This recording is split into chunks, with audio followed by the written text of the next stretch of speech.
तो बेटा मैं आपको ये बता रहा था कि जैसे एक कमोडिटी की डिमांड के बारे में आपने पढ़ा 11वीं क्लास में कि भाई किसी भी कमोडिटी की डिमांड कम कब होती है, जब उसकी प्राइस बढ़ जाती है। किसी भी कमोडिटी की डिमांड कब बढ़ती है, जब प्राइस कम हो जाती है। अरे नॉर्मल आलू भिंडी का ले लो तुम एग्जांपल यार, है ना। प्याज जब 100 रुपए किलो हो गए थे, खैर वो तो एक एसेंशियल आइटम है, एक्सेप्शन में आ गया। या तुम किसी भी कमोडिटी को ले लो, जैसे मोबाइल फोन से, इलेक्ट्रॉनिक आइटम्स है। इलेक्ट्रॉनिक आइटम्स में अगर मैं तुमसे बोलूं कि अगर इलेक्ट्रॉनिक आइटम्स या मोबाइल फोन की प्राइस बढ़ जाए बहुत ज्यादा, तो मार्केट में उनकी डिमांड कम हो जाएगी, डेफिनेटली कम हो जाएगी। ओके, और अगर प्राइस कम हो गई, मान लो मोबाइल सस्ते हो गए, तो लोग ज्यादा खरीदना स्टार्ट कर देंगे, उसकी डिमांड अपने आप बढ़ जाएगी। तो डिमांड में और प्राइस में इनवर्स रिलेशन होता है बच्चों। बिल्कुल सेम फंडा फॉरेन एक्सचेंज के साथ भी होता है। अगर आपकी फॉरेन एक्सचेंज की जो रेट है बेटा, वो रेट अगर बढ़ जाती है, मान लो यूएस डॉलर महंगा होता जा रहा है और उसकी रेट बढ़ती जा रही है। रेट कैसे बढ़ती है? डॉलर की रेट $1 70 का था, फिर $1 हो गया आपके 75 का, 75 का। इसको बोलेंगे, क्या बोलेंगे कि यूएस डॉलर की जो रेट है, फॉरेन एक्सचेंज रेट बढ़ गई। ओके, अब आपको ज्यादा खर्च करना पड़ेगा। मुझे ये बताओ कि अगर डॉलर पहले से महंगा हो जाए, रेट बढ़ जाए, तो मार्केट में डॉलर की डिमांड कम होगी या बढ़ेगी? आंसर दो। कम होगी सर। बिल्कुल कम हो जाएगी। अरे लोग कम खरीदेंगे। चलो यार अभी बाहर घूमने नहीं चलते यार, डॉलर बहुत महंगा हो रहा है यार, थोड़ा सस्ता होएगा, प्राइस थोड़ी कंट्रोल में आएगी, तब चलेंगे यार। चलो अभी ये काम नहीं करते हैं यार, चलो अभी ये नहीं करते हैं यार, है ना। तो लोग डिमांड क्या कर देते हैं? कम कर देते हैं। ओके, सेम फंडा मैं आपको बोलूं कि अगर मान लो रेट कम हो जाती है, डॉलर हो गया सस्ता और $1 हो गया 65 रुपीज का, तो लोग क्या करेंगे? लोग ज्यादा परचेजिंग कर लेंगे और वो अपनी डिमांड बढ़ा देंगे। तो बेटा उससे डॉलर की डिमांड क्या हो जाएगी? बढ़ जाएगी। और यहीं से आपका बच्चों बन जाता है डिमांड कर्व। क्या सभी को डिमांड कर्व याद है 11वीं क्लास का? खैर वैसे ज्यादा बच्चों ने यस। पढ़ा नहीं होगा 11वीं क्लास में, क्योंकि ऐसे ही हवा में तुक्केबाजी में चल रहा था पिछली बार, तो ऑनलाइन ऑनलाइन में पता नहीं क्या चल रहा होगा, है ना। फिर भी ये आपका डिमांड कर्व होता है कुछ इस तरह का। ये डिमांड कर्व होता है ना। अच्छा, एक्स एक्सिस पे क्या होता था, किसी को मालूम है? क्वांटिटी डिमांडेड, मतलब यूनिट्स। और यहां पे होती थी वाई एक्सिस पे, या यहाँ पे हम बोल सकते हैं प्राइस या रेट जिसको बोल सकते हो। तो बेटा ये आपका डिमांड कर्व होता है। ये तो मैंने आपको बात बताई बेटा डिमांड की, ठीक है। ये सब डिटेल में पढ़ना है हमको जो मैं आपको बता रहा हूं। ये है डिमांड ऑफ फॉरेन एक्सचेंज। पहले तो मुझे ये बताओ, चलो मैं तुमको वर्बली लर्न करवाता हूँ। फॉरेन एक्सचेंज की डिमांड क्यों होती है, इसके रीजन सब लोग याद कर लेंगे। बताओ भाई, पहला रीजन क्या होता है? Import of goods and services. दूसरा क्या होता है? टूरिज्म। तीसरा क्या होता है? Unilateral transfers. चौथा क्या होता है? Purchase of assets in foreign currency, sorry foreign country. और लास्ट आपके होता है क्या? Repayment of loan. यही बताया था मैंने। ये 5 रीजन होते हैं जिसके लिए फॉरेन करेंसी की डिमांड होती है। फटाफट फटाफट बोलो, मनी मन बोलो। पहला कौन सा होता है? Import of goods and services. दूसरा होता है टूरिज्म। तीसरा होता है यूनिलैटरल ट्रांसफर्स। चौथा होता है purchase of assets in foreign country. और लास्ट आपके होता है रीपेमेंट ऑफ लोन। ओके, ये 5 रीजन है जिसके लिए आप डिमांड करते हो। आपको चाहिए फॉरेन करेंसी चाहिए। अब जो फॉरेन करेंसी आपको चाहिए, डिमांड है, तो डिमांड आते ही हमारे दिमाग में बात आती है कि सर डिमांड तो एक कमोडिटी की होती है। क्या फॉरेन करेंसी एक कमोडिटी है? डेफिनेटली इसको एक कमोडिटी की तरह यहाँ पे हम ट्रीट करेंगे। और जैसे 11वीं क्लास में बेटा आप एक कमोडिटी की प्राइस डिटर्मिनेशन करते थे, आपने पढ़ा होगा प्रोड्यूसर्स इक्विलिब्रियम। जब जैसे आप वहां पे डिसाइड करते थे एक कमोडिटी की प्राइस, उसी तरह से यहाँ पे गवर्नमेंट भी डिसाइड करती है फॉरेन करेंसी की प्राइस। ओके, तो गवर्नमेंट को डिमांड के बारे में पता है, हाँ बिल्कुल पता है, उनको फॉरेन करेंसी की डिमांड पता है। और डिमांड और रेट में, फॉरेन एक्सचेंज रेट में वही रिलेशन होता है जो एक कमोडिटी के प्राइस में और डिमांड में होता है ना। बिल्कुल सेम, कि अगर रेट बढ़ जाए तो डिमांड कम हो जाएगी, और रेट अगर कम हो जाए तो डिमांड बढ़ जाएगी। इसीलिए डाउनवर्ड स्लोपिंग एक क्या बनता है, इनका कर्व बनता है। डिमांड कर्व कैसा होता है? डाउनवर्ड स्लोपिंग होता है। ये सभी को मालूम होगा। यस और नो, क्या यहाँ तक बात सबको क्लियर है? पक्की बात? Yes yes sir. Yes yes. ये एक ओवरव्यू ले रहे हैं हम लोग। Yes sir. अगर मैं यहीं पे बात कर लूं बेटा सप्लाई की, अगर मैं यहीं पे बात कर लूं सप्लाई की, तो मुझे ये बताओ, एक कमोडिटी की बात कर रहा हूं मैं, एक कमोडिटी की प्राइस और सप्लाई में कैसा रिलेशन होता है, पॉजिटिव या negative? Positive. Positive. Very good, positive positive. Relation होता है। मतलब अगर प्राइस बढ़ जाए तो सप्लाई भी बढ़ जाती है, और प्राइस कम हो जाए तो सप्लाई भी कम हो जाती है। सप्लाई हम किस नजरिए से देखते हैं? प्रोड्यूसर बन के देखते हैं। जैसे अगर मान लो किसी चीज की प्राइस बढ़ गई, तो अब जो प्रोड्यूसर्स हैं वो ज्यादा बेचना चाहेंगे चीजों को, तो वो सप्लाई बढ़ा देंगे मार्केट में, अरे खूब लाओ खूब बेचो, है ना, प्राइस बढ़ गई। इसी तरह से बच्चों सेम फंडा आपके फॉरेन करेंसी में भी काम करता है। जैसे इमेजिन करो कि फॉरेन एक्सचेंज रेट बढ़ जाती है, यूएस का जो डॉलर है वो 70 रुपीज से कितने का हो गया, 75 रुपीज का हो गया एक डॉलर। तो जैसे ही फॉरेन एक्सचेंज की रेट आपकी बढ़ गई, तो रेट बढ़ने से उसकी सप्लाई बढ़ जाएगी, लोग अब ज्यादा बेचना चाहेंगे। बेटा ये बिल्कुल एक सट्टे का नॉर्मल नियम है कि आप कम प्राइस पे खरीदते हो, ज्यादा पे बेचते हो, तो जिन लोगों ने पहले परचेज करके रखा होगा वो अब बेचना स्टार्ट कर देंगे, है ना।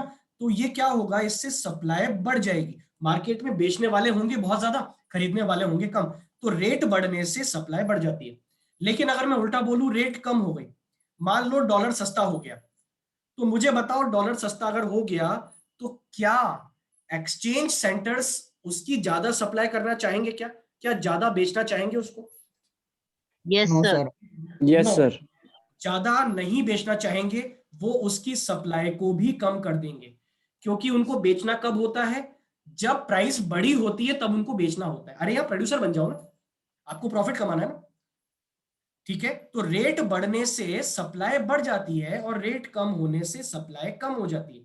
तो ये एक डायरेक्ट रिलेशन होता है किसके बीच में, करेंसी के बीच में, या मैं बोलूं रेट ऑफ एक्सचेंज के बीच में और उसकी सप्लाई के बीच में। ठीक है, और मुझे बताओ बच्चों, तुम्हें याद होगा सप्लाई का कर्व कुछ कैसा होता है? सप्लाई का कर्व कुछ इस तरह का होता है, अपवर्ड। बिल्कुल अपवर्ड होता है। क्या सभी को याद है, यस और no? Yes yes sir. Sir. अब बच्चों यहीं यस। पे बात आती है, वही वाला फंडा बिल्कुल सेम, ये 11th का ही पढ़ा रहा हूं मैं, नया कुछ नहीं पढ़ा रहा, और यही सेम तुम्हारे अभी इस चैप्टर में भी है। यहीं पे बात आती है इक्विलिब्रियम की, कि जैसे एक प्रोड्यूसर क्या करना चाहता था, इक्विलिब्रियम, और वहीं पे वो कर देता था प्राइस डिटर्मिनेशन। उसी तरह से हमारे इंडिया में जो आरबीआई है, वो आरबीआई किस तरह से प्राइस डिटरमाइन करता है, तो आरबीआई भी उसी तरह से प्राइस डिटरमाइन करता है। क्या करता है, एक ही ग्राफ में, सिंगल ग्राफ में दोनों कर्व बनाए जाते हैं, डिमांड कर्व और सप्लाई कर्व। और जहां पे demand curve and supply curve intersect करते हैं, वहीं पर प्राइस डिसाइड हो जाती है, और यही कहलाती है आपके फॉरेन एक्सचेंज रेट। और इसीलिए, और इसी सिस्टम को हम बच्चों बोलते हैं, ये है आपका जो मैंने आपको समझाया ना, ये है फ्लेक्सिबल या floating exchange system. One of the three जो आपके एक्सचेंज सिस्टम्स हैं, जिसमें पहला होता है फिक्स्ड, दूसरा होता है फ्लोटिंग, और तीसरा होता है मैनेज्ड फ्लोटिंग। ओके, उसमें से ये फ्लेक्सिबल वाला है। और बच्चों इसका मतलब क्या है, कि ये वो सिस्टम है जहां पर एक्सचेंज रेट डिसाइड होती है through the market forces of demand and supply, जो मार्केट की डिमांड एंड सप्लाई की फोर्सेस हैं उससे। जैसे आपकी कंट्री में भिंडी, टमाटर, आलू की प्राइस डिसाइड होती है ना, उसी तरह से वही रूल्स फॉलो करते हुए फॉरेन एक्सचेंज रेट भी डिसाइड होती है, कि आपकी कंट्री में टोटल करेंसी कितनी है दूसरी किसी भी कंट्री की। ये सारी कंट्रीज के लिए करोगे, ये काम आप यूएस के लिए भी करोगे, ये काम आप कनाडा के लिए भी करोगे, ये काम आप स्विट्जरलैंड के लिए भी करोगे, ये काम आप पॉइंट के लिए भी करोगे, जो आपका यूके का होता है। सबके लिए आप क्या करोगे, देखोगे इसकी डिमांड कितनी है, फिर चेक करोगे अरे इसकी सप्लाई कितनी है, देखेंगे कहां इंटरसेक्ट हो रहा है, और वहीं पे क्या हो जाता है, प्राइस डिटरमाइन हो जाता है, तुम्हें पता लग जाता है जैसे 70 रुपीज है डॉलर्स का। ठीक है, और इसीलिए बच्चों हम देखते हैं डिमांड चेंज होती रहती है, सप्लाई चेंज होती रहती है। इसीलिए हम लोग देखते हैं कि बार बार हर सेकंड क्या होती है, प्राइसेस में चेंज आता है। तुमने देखा होगा एक्सचेंज रेट हर दिन, हर मिनट चेंज होती है। क्या मैं सही बोल रहा हूं, यस और नो?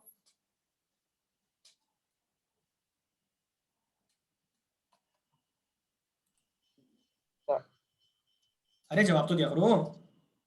Yes sir. बिल्कुल, यस सर। ये मैंने तुम्हें एक टॉपिक पढ़ा दिया, बहुत important topic, definitely board exam में क्वेश्चन आ जाता है, कई बार आ चुका है, वो है determination of exchange rate, determination of foreign exchange rate, या इसको हम एक नाम और कहते हैं, इसको कहते हैं equilibrium exchange rate, determination of equilibrium exchange rate. Okay, तो पहले आप समझाओगे किसी करेंसी की डिमांड के बारे में, फिर समझाओगे किसी करेंसी की सप्लाई। अच्छा, मैंने तुम्हें सप्लाई के रीजन तो बताए नहीं, अब जरा तुम लोग भेजा लगाओ, थोड़ा दिमाग लगाओ। मैंने तुम्हें रीजंस बताए थे डिमांड के, कि किसी कंट्री को भाई डिमांड क्यों है, जरूरत क्यों है। अब तुम लोग मेरे को बताओ कि भाई किसी दूसरी कंट्री को आपकी कंट्री की करेंसी की डिमांड क्यों है, या सप्लाई की डिमांड क्यों है, सप्लाई की जरूरत क्यों होती है, सोचो।